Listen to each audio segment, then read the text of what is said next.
Hello students, very good afternoon to all of you. बच्चों, आपका स्वागत है आपके अपने चैनल बायोजी पर। जैसा कि आपने प्रीवियस 2 लेक्चर्स देखे होंगे जो हमारे क्लास 10th सीबीएसई के बच्चों के लिए स्पेशली एनसीईआरटी बेस्ड थे, जिसमें हमने ह्यूमन एक्सक्रीशन और एक्सक्रीशन इन प्लांट्स को डिस्कस किया था। अब उसी चैप्टर को कंटिन्यू करते हुए आज का जो हमारा टॉपिक है बच्चों, that is transportation in plants. अगर हम बात करें इस टॉपिक की, तो यहां पर भी हमें 2 टॉपिक्स पढ़ने हैं। One is transportation in plants and transportation in animals. और गाइस, ट्रांसपोर्टेशन इन प्लांट्स जो कि बहुत ही इंपॉर्टेंट टॉपिक है आपके board exam point of view से, जहां से कई सारे क्वेश्चंस आते हैं। तो गाइस, आज इस टॉपिक को पढ़ना मत भूलिएगा। एक बार सारे पॉइंट्स मैं आपको लेक्चर के फॉर्म में पहले डिक्टेट करूंगा एंड देन मैं आपको एज ऑलवेज नोट्स भी प्रोवाइड कर दूंगा। ओके, तो गाइस, विदाउट वेस्टिंग टाइम हम स्टार्ट करते हैं अपने लेक्चर को। बच्चों, अगर हम बात करें ट्रांसपोर्टेशन इन प्लांट्स, फर्स्ट जो लाइन दी हुई है एनसीईआरटी की, that is we have discussed earlier how plants take in simple compounds such as CO2 and photosynthesize energy stored in their chlorophyll containing organ namely leaves। देखिए बच्चों, इस line का simple सा मतलब है, जब प्लांट्स फोटोसिंथेसिस करते हैं तो प्लांट्स CO2 लेते हैं और CO2 से बनाते हैं ग्लूकोज। यहां पर ये जो ग्लूकोज है उसी को टर्म दिया गया है एनर्जी स्टोर्ड। क्या दिया हुआ बच्चों? Energy stored. तो प्लांट्स फोटोसिंथेसिस करते हैं with the help of green colour pigment that is chlorophyll, जो लीव्स में प्रेजेंट होता है, और उससे वो CO2 से ग्लूकोज का फॉर्मेशन करते हैं। चलिए, the other kinds of raw material needed for building plant bodies will also have to taken up separately। बच्चों, प्लांट्स फोटोसिंथेसिस करते हैं, फोटोसिंथेसिस से अपना फूड बनाते हैं।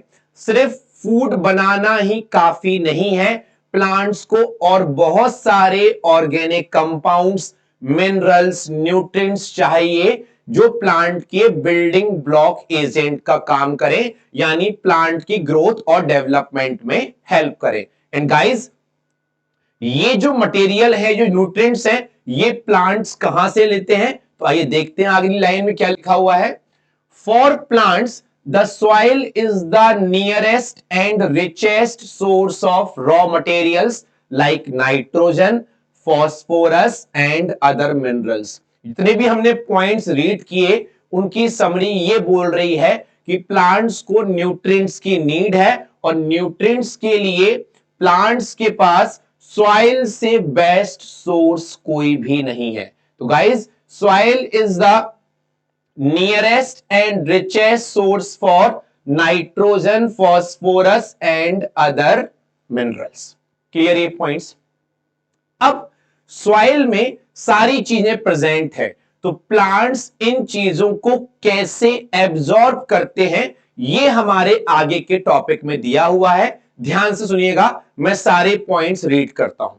देखिए बच्चों, the absorption of this substance therefore occurs through the part in contact with the soil, namely roots। देखिए बच्चों, किसी भी प्लांट के 3 पार्ट्स होते हैं, root, stem and leaves. Root पाई जाती हैं सॉइल में। तो प्लांट्स जो होते हैं, जितनी भी चीजें सॉइल से एब्जॉर्ब कर रहे होते हैं, ये किसकी हेल्प से करते हैं बच्चों? रूट्स की हेल्प से। किसकी हेल्प से करते हैं? रूट्स की हेल्प से। तो ये बहुत इंपॉर्टेंट पॉइंट है। क्या है? The absorption of these substance therefore occur through the part in contact with soil, that is namely roots। अब देखिए बच्चों, next point, if the distance between soil contacting organs, यानी बात हो रही है रूट की, soil contacting organs यानी बात हो रही है किसकी? रूट्स की। if the distance between roots and chlorophyll containing organs, chlorophyll किस में पाया जाता है बच्चों? लीव्स में। यहां पर बात हो रही है लीव्स की, यानी if the distance between roots and leaves are small, energy and raw material can easily diffuse to all parts of the plant body। देखिए बच्चों, इस लाइन का सिंपल सा मतलब यह है कि अगर प्लांट की जो रूट है जो सॉइल के अंदर है और प्लांट के बाहर जो लीव्स है, अगर इनके बीच में डिस्टेंस कम है, यानी सिंपल लैंग्वेज में बोला जाए कि अगर प्लांट की हाइट कम है, प्लांट स्मॉल हाइटेड है, प्लांट्स की लेंथ या हाइट बहुत छोटी है, तो वहां पर जो मिनरल्स ट्रांसपोर्ट हो रहे हैं सॉइल से लीव्स में, या लीव से जो एनर्जी यानी फूड ट्रांसपोर्ट हो रहा है, वो होता है बाय सिंपल डिफ्यूजन। किससे होता है बच्चों? Simple diffusion. देखिए यहां पर क्वेश्चन आ सकता है ऑब्जेक्टिव, क्लोरोफिल कंटेनिंग ऑर्गन्स क्या कहलाते हैं? लीव्स। सॉइल कॉन्टेक्टिंग ऑर्गन्स क्या कहलाते हैं? रूट्स। ध्यान रखिए, ठीक है। चलिए, but if these distance become large because of change in plant body design, diffusion process will not be sufficient to provide raw material, leaves and energy in roots। देखिए बच्चों, प्लांट्स में एनर्जी यानी food बनता है leaves में, food को यानी energy को आना है लीफ से प्लांट्स के दूसरे पार्ट में, और मिनरल्स और वाटर्स कौन एब्जॉर्ब करता है? रूट्स। मिनरल्स और वाटर्स को जाना है रूट से डिफरेंट पार्ट्स में। तो गाइज, जो बड़े प्लांट्स होते हैं, हाइटेड प्लांट्स होते हैं जिनकी लेंथ 100 मीटर्स होती है, उनमें जो मिनरल्स का, रॉ मटेरियल्स का और फूड का ट्रांसपोर्ट है, वो सिर्फ और सिर्फ डिफ्यूजन से पॉसिबल नहीं है। तो यहां पर इस पैराग्राफ में जो इंपॉर्टेंट पॉइंट्स हमारे सामने आए वो ये आए कि प्लांट्स अपना फूड खुद बनाते हैं, पहली चीज, बट ये फूड प्लांट्स की ग्रोथ के लिए सफिशिएंट नहीं होता। प्लांट्स को और भी कई सारे रॉ मटेरियल्स की नीड होती है, जिसका मेन सोर्स होता है सॉइल। क्या होता है बच्चों? सॉइल। और जो छोटे प्लांट्स होते हैं, स्मॉल हाइटेड प्लांट्स होते हैं, उनमें सॉइल और लीव्स यानी रूट्स और लीव्स की डिस्टेंस कम होती है, तो वहां पर रॉ मटेरियल और एनर्जी का ट्रांसपोर्ट डिफ्यूजन से होता है। जो बड़े प्लांट्स होते हैं, हाइटेड प्लांट्स होते हैं बच्चों, उनमें जो ट्रांसपोर्ट होता है वो सिंपल डिफ्यूजन से नहीं होता, उसके लिए उनमें कुछ स्पेशल स्ट्रक्चर होते हैं, और वो क्या होते हैं हम डिस्कस करते हैं आगे। देखिए, energy needs differ between different body designs. अगर हम बात करें बच्चों प्लांट्स की, हाइटेड प्लांट्स की, तो वहां पर हमें एनर्जी की नीड होती है, और वो energy need plant to plant vary करती है।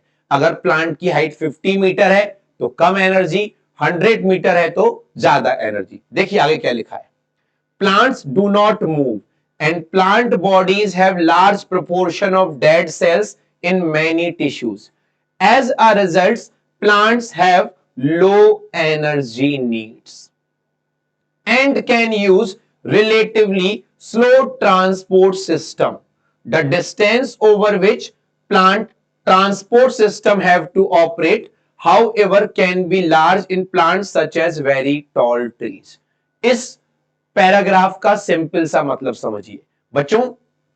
अगर हम बात करें प्लांट्स और एनिमल्स की, प्लांट्स वर्सेस एनिमल्स, एनिमल्स को प्लांट्स के कंपैरिजन में ज्यादा एनर्जी चाहिए होती है। उसका रीजन क्या होता है? प्लांट्स एक जगह से दूसरी जगह मूव नहीं करते। पहला सबसे इंपॉर्टेंट चीज मींस जब हम मूव करते हैं एक जगह से दूसरी जगह तो हमें सबसे ज्यादा एनर्जी की नीड होती है। सेकेंड थिंग, प्लांट्स के most of the part, xylem के सारे पार्ट्स हो गए, फ्लोएम फाइबर्स हो गए, स्क्रीन कायमा हो गया, ये सारे के सारे डेड होते हैं। और जब कोई टिश्यू डेड है, सेल्स डेड हैं, ऑर्गन्स डेड हैं, तो उन्हें एनर्जी की नीड बिल्कुल भी नहीं है। इसी वजह से बोला जाता है कि प्लांट्स को एनिमल्स के कंपैरिजन में कम एनर्जी की नीड होती है। गाइज, ये दोनों पैराग्राफ के जो भी पॉइंट्स हैं, जो भी नोट्स हैं, मैं आपके स्क्रीन पे शेयर कर देता हूं। फटाफट से देखिए इनको और फिर हम आगे बढ़ते हैं और हम डिस्कस करते हैं कि वाटर का ट्रांसपोर्ट कैसे होता है, कब होता है, और ये नोट्स आप स्क्रीनशॉट ले लीजिएगा, नहीं तो हम अपने टेलीग्राम चैनल पर आपके साथ शेयर कर देंगे।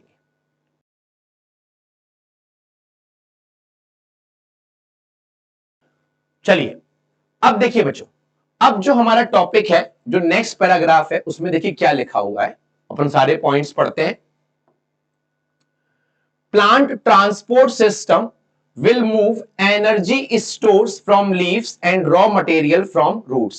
प्लांट्स में ऐसे कुछ टिश्यू होते हैं जो एनर्जी यानी फूड, मैं बार बार बोल रहा हूं, एनर्जी यानी फूड, फूड को मूव कराते हैं कहां से, लीफ से, और रॉ मटेरियल यानी मिनरल्स को मूव कराते हैं कहां से, रूट से।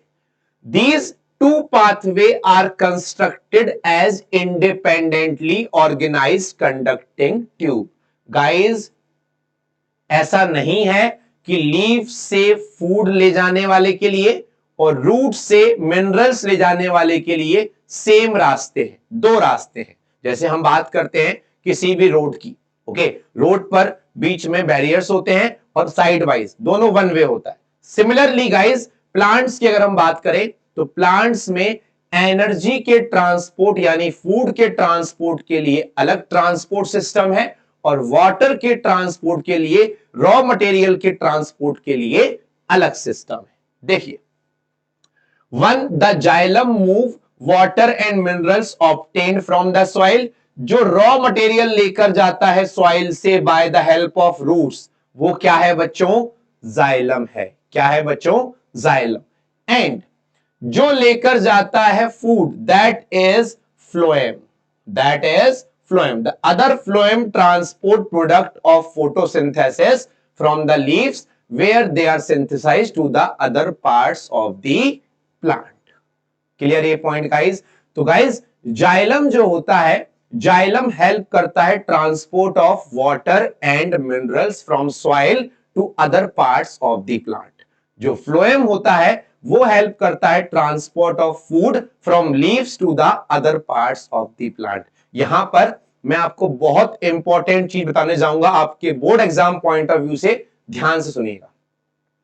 ये रूट है, ठीक है, ये प्लांट है पूरा। अब वाटर जाना है नीचे से ऊपर, सारे पार्ट्स प्लांट के ऊपर होते हैं, ठीक है, सॉइल के ऊपर होते हैं, रूट नीचे होती है। तो वाटर और मिनरल का जो ट्रांसपोर्ट होना है मींस रूट से ऊपर की तरफ, दैट इज कॉल्ड यूनिडायरेक्शनल। सिर्फ एक ही डायरेक्शन में जाना है, नीचे से ऊपर। Clear this thing, understood? Now second देखिए, सपोज कीजिए ये है लीव्स। क्या है ये? लीव्स। अब लीफ से फूड जाना है फ्लोएम के थ्रू, तो फूड नीचे भी जाएगा बच्चों और ऊपर भी जाएगा, यानी जो फूड का ट्रांसपोर्ट होता है वो यूनिडायरेक्शनल ना होकर बाई डायरेक्शनल या मल्टी डायरेक्शनल होता है। तो गाइज, प्लांट्स में जो ट्रांसपोर्टिंग सिस्टम है, जाइलम और फ्लोएम है, वो जाइलम जो होता है वो वाटर और मिनरल्स का यूनिडायरेक्शनल फ्लो कराता है और फ्लोएम फूड का बाई डायरेक्शनल या मल्टी डायरेक्शनल फ्लो कराता है। Clear this thing, understood? So this is about the starting of transportation in plants. In next lecture we will discuss about कि water का transport xylem कैसे करता है और food का transport फ्लोएम कैसे करता है। Thank you so much guys, all the best.